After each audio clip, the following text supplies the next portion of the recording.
Okay, Bismillahirrahmanirrahim. Assalamualaikum and good day everyone. Okay, so welcome to our next chapter for our class BWU 10102 for subject entrepreneurship. So this is chapter 3, is on the registration of business entities, and in this chapter what we're going to learn is what you need to learn.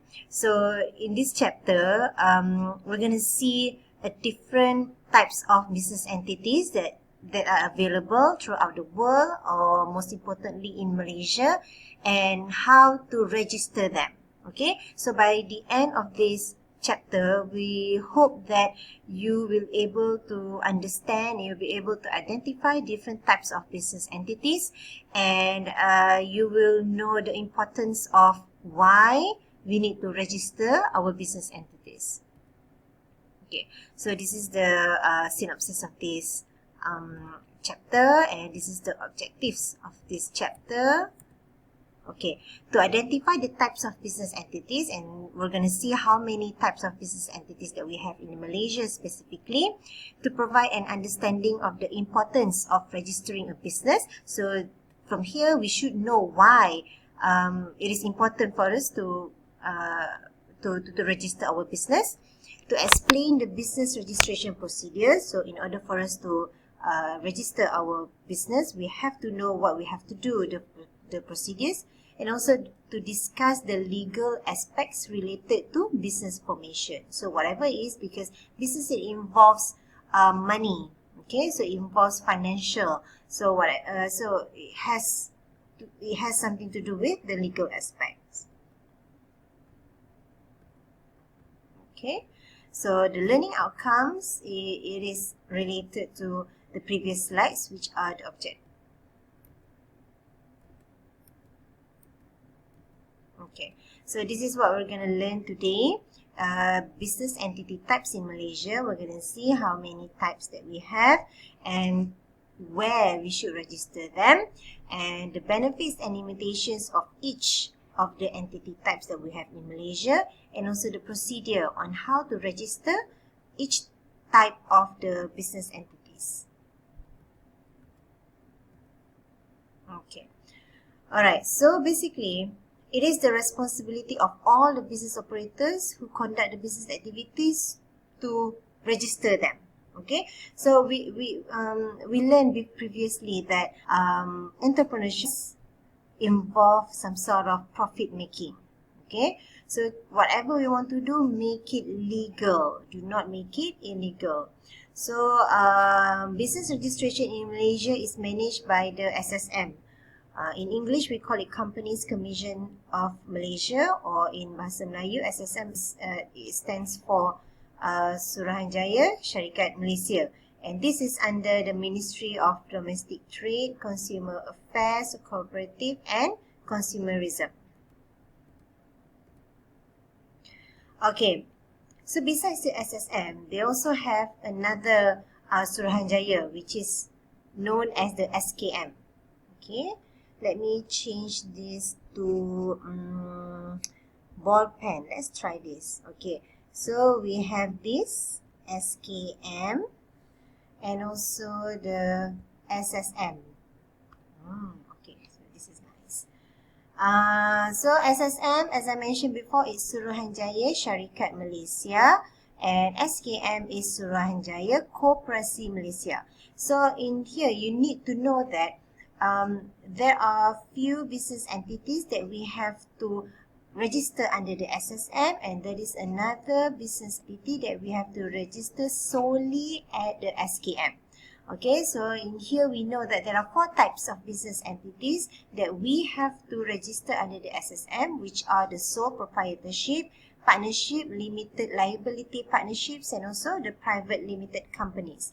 In the next few slides, we're going to see the descriptions and also the similarities and differences of each of these 4 types of business entities. Another type of business entity that we can do and we need to register under the SKM, Suruhanjaya Koperasi Malaysia, is cooperatives ataupun kooperasi. Okay, So the first one, sole proprietorship, is the one that we have to register under SSM, if you still remember from the previous slides. So sole proprietorship is very simple because from the name itself is sole. Sole meaning it is owned by us. Okay, so this sole proprietorship is solely owned, funded and managed by one owner only. Okay, so for example, you as the owner, as the founder, you are the co-founder, you are the treasurer, you are the secretary. Okay, so this type of business is the most popular and the simplest or easiest form of business entity in Malaysia. So that's the first one. The second one is the partnership. So if you still remember partnership, we also need to register it under the SSM, Suruhanjaya Syarikat Malaysia. Okay, so the difference, the difference that we can see clearly here, the obvious difference is the number of the members. So for the sole, it can be owned and managed by one owner only. But for partnership, it's between 2 to 20. So 2 is the minimum and 20 is the maximum. Okay. However, there is a however here. If it is for a professional business such as stated here, then it could go up to 50 people. But that's it. Yeah. So remember, sole is only one owner. Partnership, it can be from 2 to 20. But if it involves the professional businesses account or entity, then it can go up to 50 people. That's it. Yeah. So that's the first and the second business entities in Malaysia. Now let's look at the third one. It's the limited liability partnership. It is also known as the LLP. So LLP ni, it combines the characteristic of a PLC, of the private limited company, and the partnership and the conventional partnership that we just learned in the previous slide. Okay.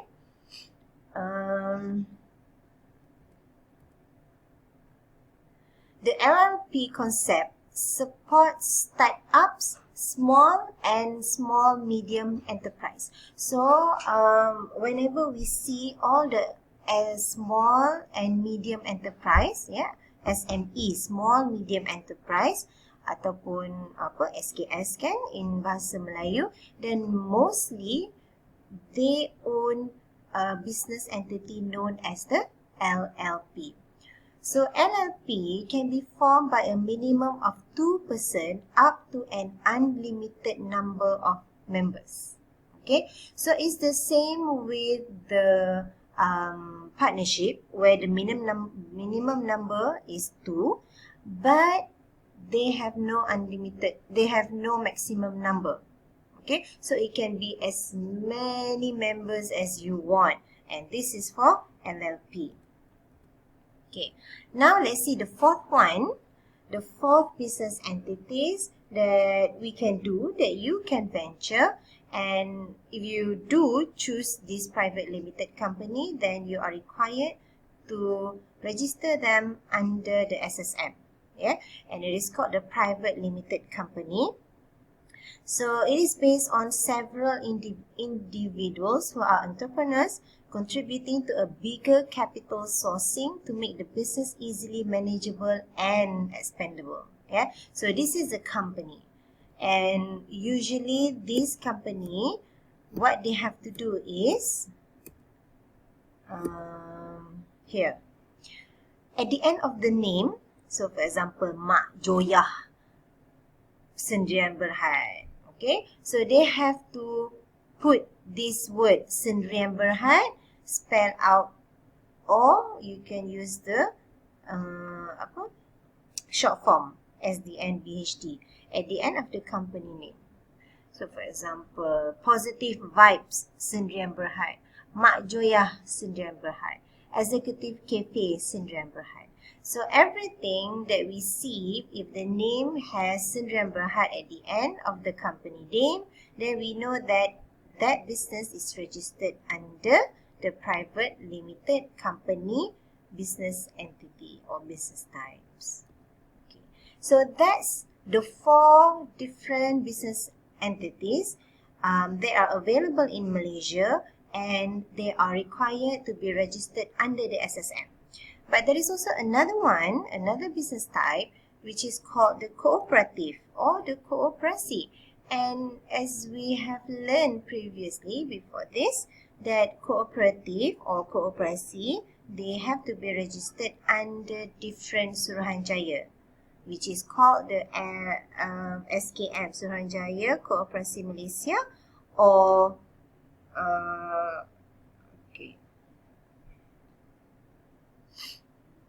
So cooperative is an autonomous association of people united voluntarily. So for cooperative ni, it has to be voluntarily, and they have to have the same mission and vision to meet the common economic, social and cultural needs.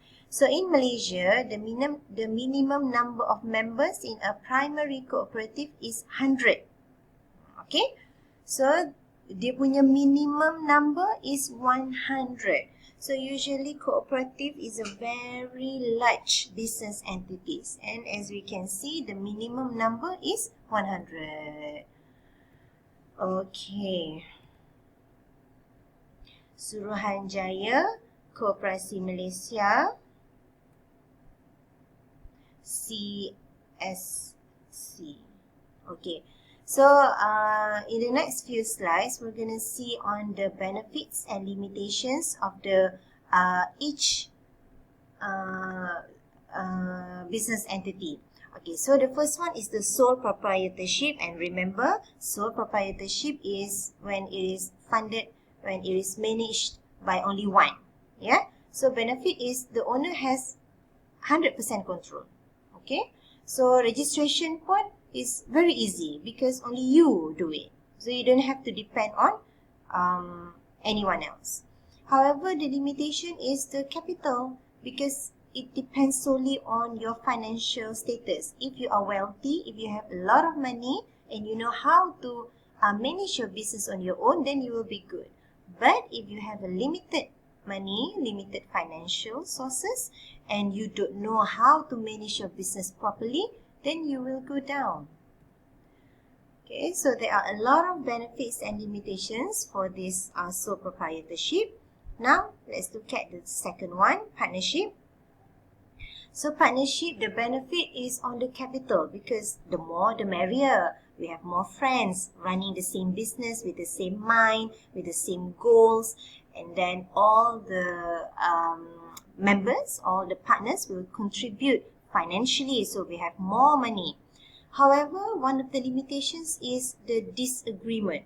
Yes, we have a lot of people in our business, in our group, and each one of them, they have different opinion sometimes. Yeah, sometimes we can agree on everything, but sometimes they can have their own mind, they can have their own opinion. So disagreement will happen a lot. So it will really depend on how you manage the disagreement.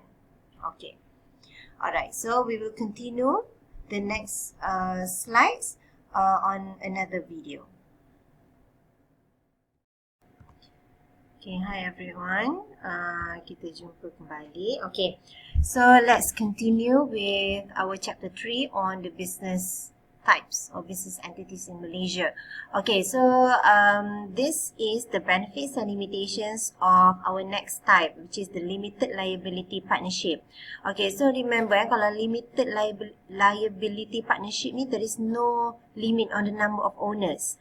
And also, the benefit is also when you want to register for the LLP, the limited liability partnership, is very not expensive. It's very cheap, which is only 500 for the registration fee. However, because this LLP is very easy, is very cheap, and they can play around with their tax. So some entrepreneurs, they do not really recognize businesses when we register them under this LLP. So in terms of the recognition, there is no point on that. Yeah, and also in terms of the credibility, because you know, when big corporations or other businesses, they don't really recognize this LLP, then there is no recognition, there is no credibility. Okay. And the next one is the private limited company. So remember, this is the one where we have to add the Sendirian Berhad at the end of our company name. Okay, so a private limited company, this PLC, is the biggest benefit any private company can enjoy, because if anything happens to the company, the assets of the shareholders and the business are protected. So dia takkan kena lelong or anything else, it will be protected. However, for the limitation, this is on the other hand for the LLP, because LLP, if you want to register it, is very easy and is very cheap, 500 ringgit Malaysia only. But for private limited company, is very costly because it involves registration fees, the legal fees, and the company operation fees. Okay, and the last one, this is the cooperative. So this is different. Cooperative, and if you still remember, cooperative, the minimum number, it has to be 100 number of people, 100 members, and it's very easy to gather them. So the benefits is very easy to form this cooperative, and it is an open membership. So it's okay. Anyone can join this cooperative. However, although it's very easy for us to get the number of people, get 100 or 200 people, but there is a limited capital on the amount of the financial that will go into this cooperative, because many of the people who join this cooperative will be based on the voluntarily only. And a lot of problems as well. For example, the management problem. If the top management in the cooperative, if they know how to deal with the business, with the operation of the cooperative, and also if they know on how to manage the people, the human resource, then it won't be the problem. But cooperative, we have 100 members at least, so you can imagine the headache. Okay, so on the registration procedure is very simple. First, you have to identify which business entity that you want to venture. Is it sole proprietorship, or partnership, or LLP, or PLC? So if any of these four, then you can and need go to the SSM, the Companies Commission of Malaysia. If you are interested to venture into cooperacy, then you can and will and need to register your cooperative in Cooperative Commission of Malaysia. And if you need more details on how to do this, what's the criteria, what's the minimum requirement, then here you go. You can go to this website, SSM or SKM, according to your business entity. Okay, so in summary, I hope that you understand it is important for you to register your business. Okay, so each business types they are very unique. So they have a very unique and different requirement, different benefits, different limitations, and obviously different challenges. So it is up to you. You have to ask yourself, you have to ask your partners on your strength and weaknesses, and then you can brainstorm on what business type that you want to venture. Okay, so that's all for chapter 3. And remember, you have an assignment that you need to submit to me by today, which are the poster for your mini project and also I want to have a list of the committee members, ahli jawatan kuasa for your mini project. Okay, so that's all for today. Thank you very much.